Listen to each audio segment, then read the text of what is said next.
Promising स्वच्छ शहर।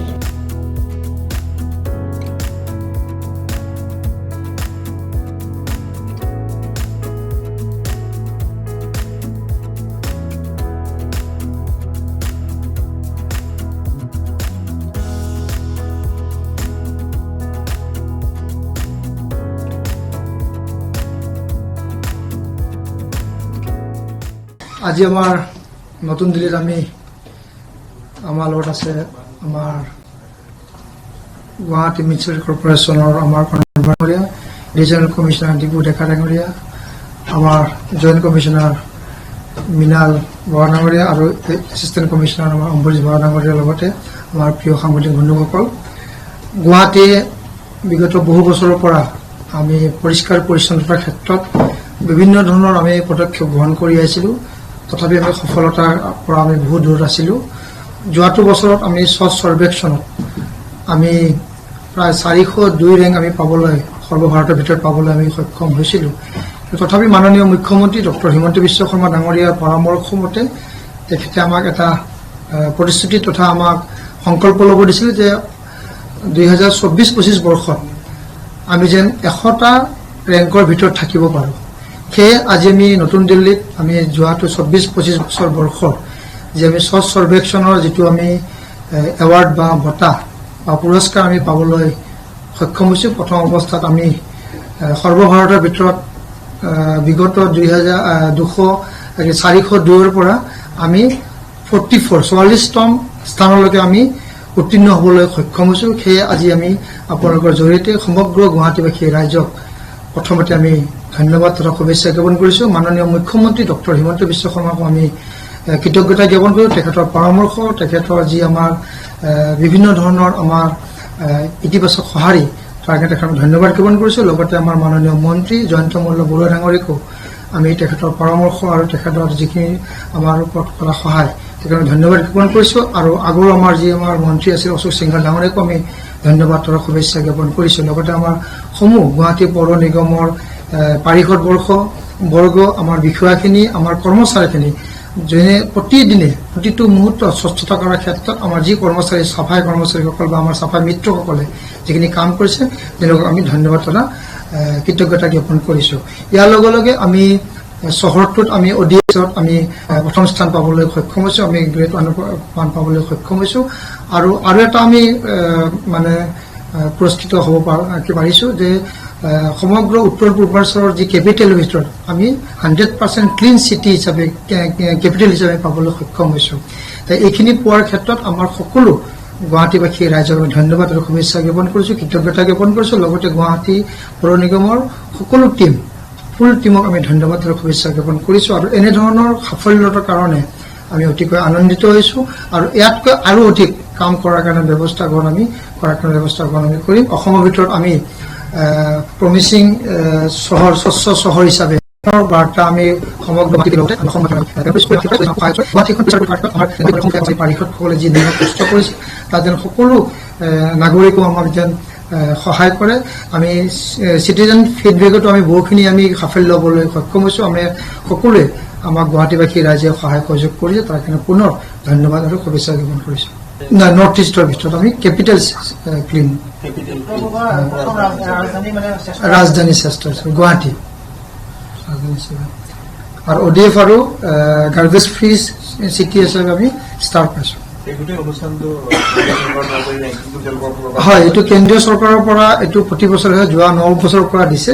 আজি আমি মাননীয় ৰাষ্ট্ৰপতি দ্ৰৌপদী মুৰ্মু ডাঙৰীয়াৰ উপস্থিতিত এই অনুষ্ঠানটো আৰম্ভণি হৈছে। প্ৰথম অৱস্থাত ছুপাৰ যিসকলে পাইছে তেওঁলোকক দিছে, তাৰপিছত আমাৰ মন্ত্ৰী মহোদয় মনোহৰ লাল দেৱে আমাক দিছে আৰু সুন্দৰভাৱে হৈছে। প্ৰায় 4000তকৈ অধিক ইয়াতে যিবিলাক আমাৰ নগৰ আছিলে তেওঁলোকে ইয়াতে পাৰ্টিচিপেট কৰিছে, তাৰ ভিতৰত আমি ইমানখিনি পাবলৈ সক্ষম হৈছোঁ।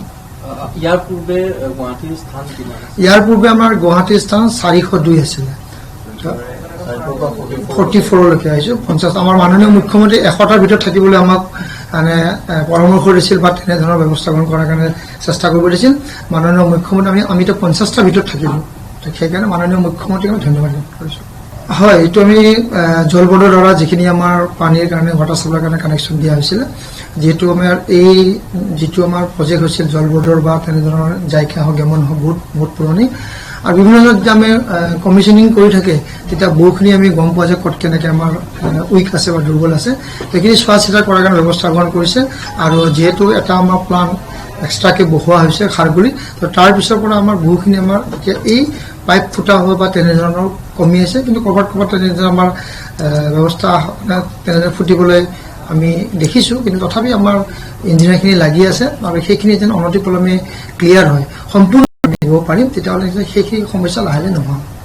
হয়, আমি বিভিন্ন ধৰণৰ আমাৰ যিটো আমাৰ মিছন ফ্লাড ফ্ৰী যিটো আমাৰ টীম আছে, তাতে আমাৰ বিভিন্ন ধৰণৰ আমাৰ ডিপাৰ্টমেণ্ট আছে, আমি সকলো ডিপাৰ্টমেণ্টে একেলগে কাম কৰি আছোঁ। আমাৰ প্ৰথমতে যিটো মেঘালয়ৰ পৰা যিটো পানী আহে চিটিত সোমায়, তাৰ কাৰণে আমি কইনাধৰৰ পৰা আপ টু পামুহিলৈকে এটা আমি হাইৱেদি আমি এটা ড্ৰেইন আমি বনাই আছে, GMD বনাই আছে, সেইখিনি সম্পূৰ্ণ হ'লে তো এই পাহাৰৰ পানীখিনি আমি সেনেকৈ কইনাধৰলৈ লৈ যাব পাৰিম। ঠিক তেনেধৰণে যোৰাবাটৰ পৰা যিটো পানী আহিছে, যোৰাবাটৰ পৰা পানী আহি আমাৰ ভেটেৰিনেৰী কলেজৰ পিছফালেদি আমাৰ যিটো আমাৰ চিল চেম্বাৰ আছে তাৰ মাজেদি হৈ পেলাই PNRDৰ অফিচৰ কাষেদি হৈ পেলাই আমাৰ আমাৰ হেৰি লৈ গুচি যায়, আমাৰ জুৰিপাৰেদি লৈ গুচি যায়, তুমি শিলখাগত পৰে, আৰু শিলখাগৰ পৰা গুণ্ডাজানত পৰি আমাৰ ব্ৰহ্মপুত্ৰত পৰে। আমি এতিয়া জুৰিপাৰটো আমি চিটিছত আমি বহুখিনি পইচা পাইছোঁ, সেইখিনি ৰোড কাম ড্ৰেইন বনাই প্ৰায় 6 মিটাৰ বা 4 মিটাৰ বহলৰ ড্ৰেইন বনাম এতিয়া GMD বনাব, সেইবাৰতে পানী ওলাই লৈ আমাৰ শিলখাগত পেলাব, আৰু শিলখাগতো সম্পূৰ্ণভাৱে ক্লিয়াৰ কৰি তাতে এটা মানে ৱাটাৰ বডি বনাব, আৰু ৱাটাৰ বডিৰ পৰা সেইটো আমি বুন্দাজানলৈকে লৈ যাব। ঠিক তেনেদৰে আমি এটা চিন্তা কৰিছোঁ যে আমি যদি চানমাৰী পানীটো এনেকৈ গৈ পেলাই যদি উজান বজাৰেদি ওলাই দিব পৰা যায় ভৱিষ্যতে, তো সেইখিনি পানী চানমাৰী পানীখিনি ওলাই যাব, তেতিয়াহ'লে অনিলনগৰত যিখিনি পানী আহিছে সেইখিনি যাতে নাহিব। আৰু পাম্পৰ আমাৰ ব্যৱস্থা কৰি আছে, আৰু আপোনালোকে জনাবলৈ আমি মানে সুবিধা পাইছোঁ, জনাইছোঁ যে যোৱাটো দুটাটো বৰষুণত ৰুক্মিণী গাঁৱৰ পানীটো তেনেকৈ হোৱা নাই বা বহুখিনি কমিছে। আমাৰ ত্ৰিপুৰা ৰোডত যিখিনি আমি ব্যৱস্থা গ্ৰহণ কৰিছোঁ, তো তাৰ কাৰণে আমাৰ ৰুক্মিণী গাঁৱৰ ফালে পানীটো তেনেকৈ অহা নাই, আৰু আমি আশা কৰিছোঁ আগন্তুক দিনত আৰু বহুখিনি ঠাই আমি এনেকৈ ক্লিয়াৰ কৰিম। বিবৰতৰ পানী নাই, আমি ইক' ব্লকৰ ব্যৱস্থা গ্ৰহণ কৰিছোঁ, য'ত আমি ইক' ব্লক লগাই দিম, বৰষুণৰ পানীখিনি আমি তললৈকে লৈ যাব, তেতিয়া আমাৰ গ্ৰাউণ্ড ৱাটাৰ ৰিচাৰ্জ হ'ব, তেতিয়া পানীখিনি আমি বহুখিনি বৰিং চৰিং পাবলৈ পাৰিব। আৰু ইয়াৰ দৰে আমি মানে বহুজনৰ আমি বেৰিকেড আমি ৱাটাৰ বেৰিকেডো আমি লৈছোঁ। ড্ৰেইনৰ কামটো চলি আছে, আমাৰ GMD চলি আছে, আৰু আমাৰ যিটো আমাৰ জুৰিপাৰৰ কামটো হ'ব, জুৰিপাৰৰ কামটো ইতিমধ্যে টেণ্ডাৰত যাব। টেণ্ডাৰৰ ফালে আমি আশা কৰিছোঁ যে ছেপ্টেম্বৰৰ লাষ্টৰ ফালে বা নৱেম্বৰৰ ফাৰ্ষ্টত অক্টোবৰৰ ফাৰ্ষ্টত আমাৰ কামখিনি আৰম্ভ হ'ব। প্লাষ্টিকৰ ক্ষেত্ৰত আমি MRF আমি লৈছোঁ, আমাৰ যিবিলাক আমাৰ প্লাষ্টিকৰ বিভিন্ন ধৰণৰ প্লাষ্টিক বেগৰ কথা কোৱা, মই প্লাষ্টিকৰ কথা কৈছোঁ, MRFৰ জৰিয়তে আমি বস্তুখিনি আমি সংগ্ৰহ কৰিছোঁ, যিটো ড্ৰাই ৱেষ্ট আছে সেইখিনি আমি MRF বনাইছোঁ। ইতিমধ্যে আমাৰ আদাবাৰীত এটা আমাৰ চেণ্টাৰ আছে, আৰু এটা আমি এটা আমাৰ যিটো আমাৰ বেলাতল আছে তাতো আমাৰ এটা আৰম্ভ হ'ব। আৰু প্লাষ্টিকটোৰ ক্ষেত্ৰত আমাৰ পলিউশ্যন কণ্ট্ৰল বৰ্ড আৰু আমি মিলি সঘনে আমি ধৰক যিবিলাক ইলিগেল প্লাষ্টিক আছে বা তেনেধৰণৰ মানে বায়'ডিগ্ৰেডেবল আছে, সেইখিনি আমি বিভিন্ন ধৰণে ধৰিছোঁ। আৰু প্লাষ্টিকৰ ক্ষেত্ৰত এনকমৰ জৰিয়তে আমি বিভিন্ন ধৰণৰ কাম কৰাৰ কাৰণে ইতিমধ্যে আমাৰ বিভিন্ন ধৰণৰ আমি পৰিকল্পনা আমি কৰিছোঁ। আৰু প্লাষ্টিকৰ সলনি আমি যেন ঠোঙা বা তেনেধৰণৰ যদি জুট বেগ হওক বা কাপোৰৰ বেগ ব্যৱহাৰ কৰিব পাৰে, সেইখিনি আমি এটা এৱাৰনেছ কৰাৰ কাৰণে ব্যৱস্থা গ্ৰহণ কৰিম। হয়, এই পৰ্যটন শেষত আপোনালোকে ধৰক বিভিন্ন ঠাইত যে আমাৰ খালী ঠাই আছে, এইটো আমাৰ আৰ্বান ফৰেষ্ট বনোৱাৰ ব্যৱস্থা গ্ৰহণ কৰিছোঁ। আপোনালোকে জানে যিটো আমাৰ বৰাগাঁৱৰ ডাম্পিং গ্ৰাউণ্ড আছিলে, প্ৰায় 120 বিঘা মাটি আছিলে, তাতে আমি আৰ্বান ফৰেষ্ট বনোৱাৰ কাৰণে ব্যৱস্থা গ্ৰহণ কৰিছোঁ, য'ত আমাৰ ক্লিন হৈ প্ৰায় আমি 1200 টন, আমাৰ 1200 মেট্ৰিক টন আমাৰ তাতে গাৰ্বেজ আছিলে,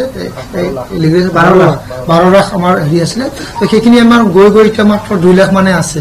তো সেইখিনি যে ক্লিয়াৰ হৈ যাব, তাৰপৰা আমি আৰ্বান ফৰেষ্ট বনাওঁ, আৰু তাতে আমাৰ বিভিন্ন ধৰণৰ ব্যৱস্থা গ্ৰহণ কৰা হ'ব। আৰু যিটো আমাৰ টুৰিজিমৰ কথা আছে, তাতে আমি বিভিন্ন ধৰণৰ পাৰ্ক আমি বনাইছোঁ।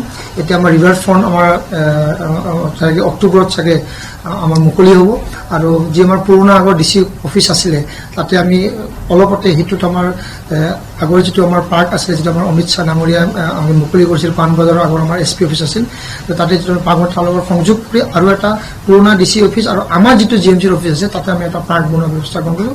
তাৰ ক্ষেত্ৰত বহুখিনি আমাৰ বিশুদ্ধ বতাহ বা আমাৰ গুৱাহাটীৰ যিটো বিউটিফিকেশ্যন আগে আমাৰ ব্ৰহ্মপুত্ৰৰ যিটো বিউটিফিকেশ্যন আছে সেইটো সুন্দৰভাৱে মানে উপভোগ কৰিব পাৰিব আৰু চাফ চিকুণ কৰি ৰখাৰ ক্ষেত্ৰত আমি পৰৱৰ্তী সময়ত আমি চিকুণ গুৱাহাটী মূৰ গুৱাহাটী বুলি আৰু এটা আমি কাৰ্যসূচী ল'ম য'ত আমি গাৰ্বেজখিনি আমি ক্লিয়াৰ কৰিব পাৰোঁ আৰু আমাৰ গুৱাহাটীবাসী ৰাইজক জাবৰ ছেগ্ৰিগেশ্যন কৰাৰ ক্ষেত্ৰত যেন আৰু আমি অভ্যাসত পৰিণত কৰিব পাৰোঁ তাৰ কাৰণে ব্যৱস্থা কৰিব প্লাষ্টিকৰ কথাটো কৈছে যে মাজতে বাৰে বাৰে 2022 আজি এইটোৱে দিয়াটো ভাল হ'ব নেকি গুৱাহাটীবাসীৰ কাৰণে ভাল তুমি তোমাকতো লগ পাওঁ গুৱাহাটী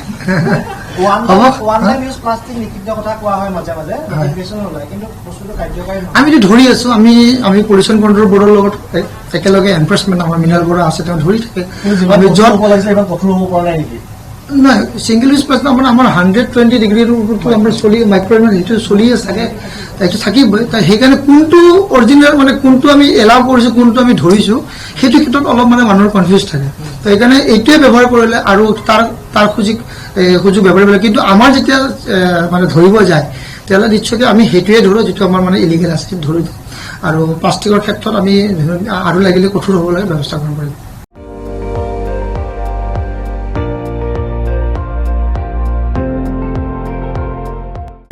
আপুনি চাই আছে ND24 সৰ্বশ্ৰেষ্ঠ নহয় সৰ্বোত্তমৰ দৌৰ